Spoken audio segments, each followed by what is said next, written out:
Hi, my name is Brittany Stump, and I'm the volunteer coordinator here at Weber Human Services for our foster grandparent program.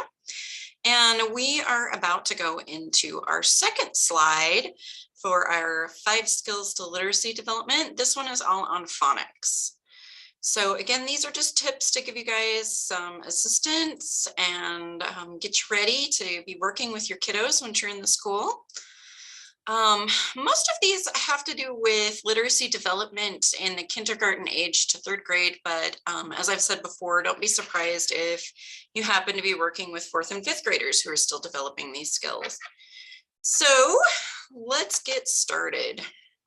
Here again are 5 key skills to literacy development in the kindergarten through 3rd grade age. Our first one was on phonemic awareness, and this is on phonics. So I'm gonna move some stuff around here. There we go. Phonics is the idea that letters and letter patterns represent the sounds of a spoken language. What is phonics? I'm gonna be moving myself all around here. There we go. Phonics is simply the system of relationships between letters and sounds in a language, and all languages have multiple different sounds. I believe ours are 46.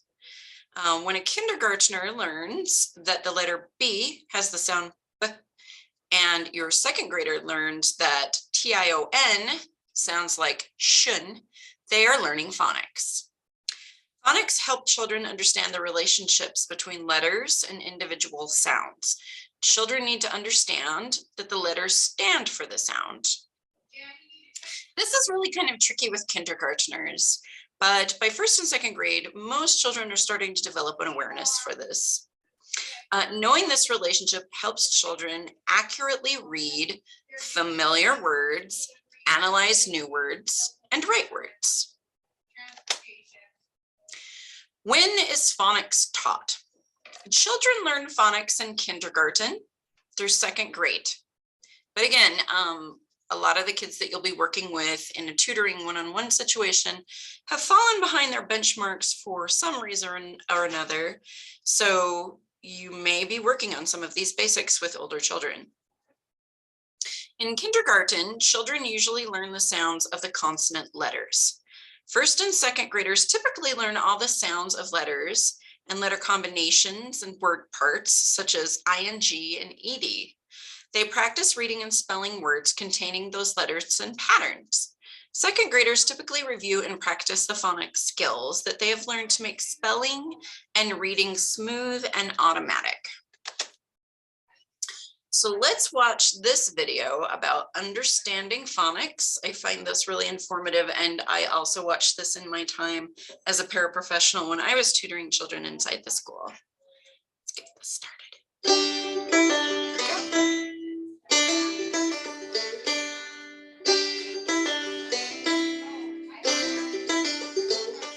Welcome.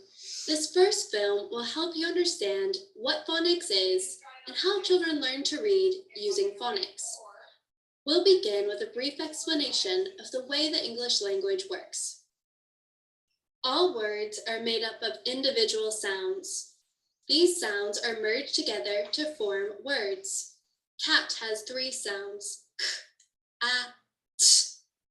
Ship has 3 sounds, sh, I, p.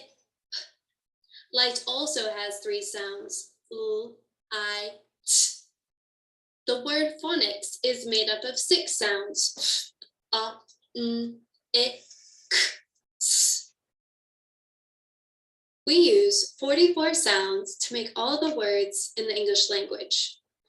This means we have a problem. We have around 44 sounds and only 26 letters. The 26 letters work singly, in pairs, and sometimes in threes to represent one sound. The word cat has 3 sounds and 1 letter for each sound. Ship has 3 sounds, sh, I, p. Sh is written with a pair of letters, then 2 single letters represent I and p. Light also has 3 sounds, l, I, t. L is written with a single letter, the sound I with 3 and a single letter for t. Phonics is made up of 6 sounds. N, I, K, S. Is written with 2 letters, and the other sounds with single letters. There's another problem too. We spell many of the 44 sounds in more than one way. Look at the chart here. Take the sound S. In the word sat, the sound S is spelt with S. In the word dress, it's spelt with double S. In horse, it's represented with SE. In circle, it's spelt with C. And in peace, it's spelt with CE. Now let's look at the sound E. In the word sleep, the sound E is spelt with 2 E's. In happy, it's represented with a Y. In dream, E is spelt with an E and an A. In the words like he, she, we, the sound E is spelt with the letter E. There are actually over 150 different ways to spell the 44 sounds. Not all of them are on this chart. This is why some children find learning to read difficult. It's so much less tricky in languages like Spanish. They've got 24 sounds and 26 letters. This makes learning to read Spanish much easier. In Read, Write, Ink, children are taught that some sounds are bouncy and that some are stretchy. A stretchy sound is a sound that can be stretched without distorting. For example, or sh. A bouncy sound is a sound that cannot be stretched without distorting. For example, or k. Bouncing or stretching the sound can sometimes make it easier for children to hear the sound and practice saying it themselves. Children are also taught to pronounce the sounds clearly, to say n, not n, and f, not f. Using clear sounds helps children to blend the sounds together to make words. F, n, fun.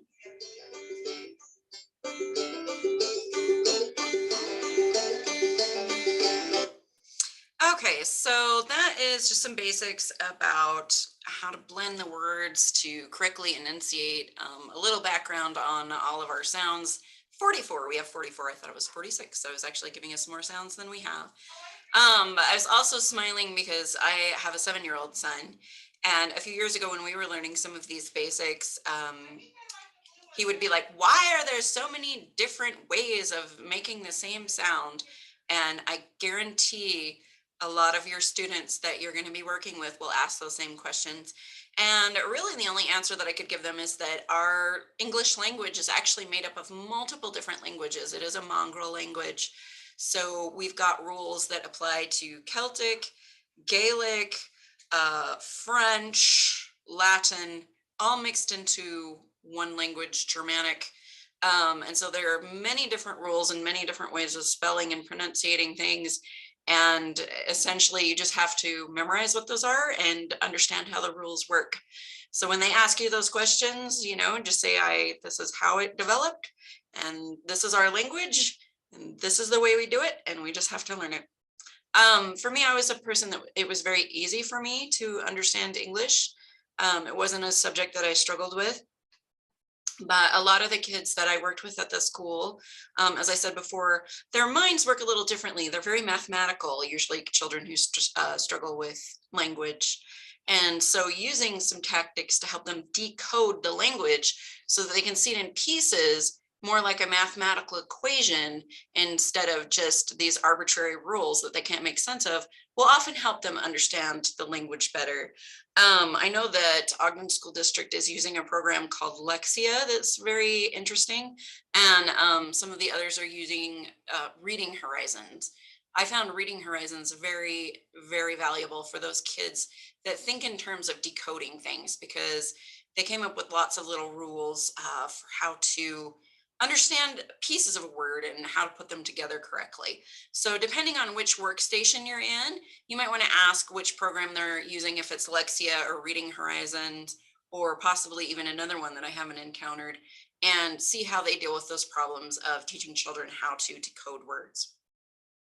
So our English language is made up of vowels and consonants. A vowel is a letter representing a vowel sound, such as A, E, I, O, U, and sometimes Y.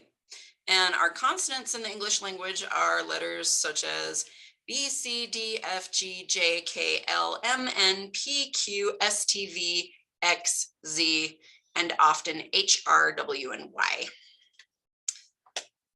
Okay, letters of the alphabet. We have the 5 vowels and we have 21 consonants making up our 26 letters. And so parts of phonics are the 5 vowels, which are usually called short vowels. And if you get to a point where you're working with older kiddos, like in 4th and 5th grade, possibly even 3rd, there will also be rules about guardian consonants. And I used to always tell my kids that the little short vowels are like children, and so they need a guardian with them. And the long vowels are more like a grown-up, therefore they don't need the guardian. So if you ever work in a situation where you've got to help children identify guardian consonants that accompany short vowels, that's just a little trick that I used. So the 5 short vowels are A as in cat, so it's making the A sound. E as in red, so making the eh sound. I as in sit, so making the eh sound. O as in not, so making the ah sound.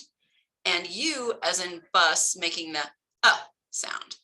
So another way to teach the little kiddos, once they've gotten to the point where they understand that letters make a sound, when you're trying to help them differentiate the short vowels from the long vowels, a short vowel is the one that makes the sound. So an short A would be a short E would be and so on. And the long vowels say their name. So this is a little clip from the Leapfrog series. I included this because my son loved Leapfrog, and it has been proven that when you put things to a little tune or song, it helps people remember. So when I was working with my kindergarten students, we would often sing this little vowel song to help them remember the vowels. So I'll share that with you. Here we go. You see, kids, when the vowels first come into the factory, they're just like the other letters. But then we turn them into special sticky letters with the sticky Ickorama. A-E-I-U. We're the vowels. We're the glue. To stick the words together. We're very sticky letters. Honey, waterfall. We're A-E-I-U. We're the vowels. We're the glue to stick the words together. Peanut butter spread. We're A-E-I-U. We're the vowels. We're the glue to stick the words together. We're very sticky letters. Let's go bubblegum. We're A-E-I-U. We're the vowels. We're the glue to stick the words together. Movie theater floor soda spray. We're very sticky, very icky, sticky letters. Okay, so that's that. So a lot of times with my like little kindergarten kiddos that I was working with, I'd be like, so what are the vowels? And they're like, I can't remember. And so I would teach them that song. I'd be like, the vowels are A-E-I-O-U. We're the letters, we're the glue. And kids will remember things so much better when you put them to a song. So that's a little trick I used. If you have your own little trick, feel free to use them. Anything that rhymes helps. Okay, so now we're going to get into those long vowels. The long vowels say their own name. So again, another little trick, like I would teach them that the short vowels are just getting to the point where they can have their own name. So they start out with A and then they become A. My trick, but you can use whatever you want. So the 5 long vowels say their own name. So A as in ape, E as in even, I as in ice, O as in open, and U as in use. Now there's another little trick that we would discuss about silent E. You notice most of these have a silent E. So when we have the silent E following a vowel, or the consonant after a vowel typically makes that vowel say its own name. So as in the word ape, A-P-E, we have a silent E, which makes the A say its own name. So here's that silent E, the bossy E. Silent E is bossy. It doesn't say anything, but it makes the vowel before it say its own name, as in name, and A-M-E. So that's another little trick, because a lot of times kiddos, especially when they're first learning, will just not understand why it isn't nam instead of name. And when you teach them about silent bossy E, which little children love the idea that E is bossy, that will also help them understand how to pronunciate long vowels. So here's some little tricks with the alphabet game. We have apple here. So the A makes an A sound. The two P's make a P sound. The O makes an O sound. And then we have our silent E. Now there's some space here between our silent E and our A, which is a short vowel. So often if there's a silent E on the very end of a word, but it has multiple consonants in between, then it will be a short vowel. Again, just the strangeness of the English language, but it's just learning those tricks and how to decode them. And then when you work with kids, you always want to give them lots of praise. Praise goes so much further than correcting mistakes. Obviously, you want to be correcting those mistakes immediately and when they happen, but give them lots of praise. So one of the things that you want to steer away from when you're working with kids is telling them that they're smart, because then the emphasis is on just some sort of innate intelligence versus their effort. So what you want to praise is their effort. So if they're working really hard to pronounce that word, apple, even if they don't get it correct the first time, you want to say, good job, way to try. Just keep it up and you'll get it. Here's another one, cat. So C is K, A is A, short vowel. And then again, great job. And you can use little like slides like these, little characters. The younger the kids are, the more they love things like stickers and things like that. Here we have pig. First consonant is P, short vowel I, G, pig. Amazing. So you get the general idea. Another trick that I would use is counting syllables. And I know schools will often have kids that are working in a one-on-one tutoring situation do this. This is how you play the syllable counter game. The tutor will say some words, clapping for each syllable. The student will count how many syllables they hear. So for instance, in this sentence, my rabbit is my best friend. You're going to have the kids count your clap and say, oh, there are 7 syllables in that sentence. Then you want them to do it with you and see if they can get the 7 syllables. So then you would ask the kids, how many syllables are in my rabbit is my best friend? And then you would ask your student to also clap. My rabbit is my best friend. And so forth. In the sentence, the violin is beautiful, we have 8 syllables. So you'll demonstrate that a few times, and then you may ask the student to just read the sentence to you and differentiate the syllables. And they can use it clapping, or they can just say it and see if they can figure it out. I love vanilla ice cream, 7 syllables. Another game that's really fun to play to get kids, sometimes kiddos that have been working in a lot of tutoring situations have paper fatigue, like they just do not want to read anymore. And if they are needing a break, and you can tell that they need a break, another fun game to play with them is I Spy. All little kids love this one. This has never failed me. And this is how you play I Spy. I spy with my little eye. You're going to invite the children to play a guessing game. Without revealing to the child, you'll look around the room and select an object and provide phonics clues to help the child guess what it is. So for example, I spy with my little eye something that begins with the sound t, or just right now in my office, I might say something like, I spy with my little eye something that begins with k. So I'm looking at a clock and the kids will look around and be like, oh, is it this? Is it that? Is it this? That will give them a little break from constantly like looking at papers, but you're still getting them into phonics. So again, the most important takeaway that everyone has to remember when you're working with small children is that even a small amount of progress is progress. Our students will struggle in the beginning, but tiny steps in the right direction are a major achievement in getting them closer to those benchmarks. So thank you for your time with phonics. Here is all of our contact information. If you have any questions, please do not hesitate to contact me or Charity, and I hope you have a good day. Bye-bye.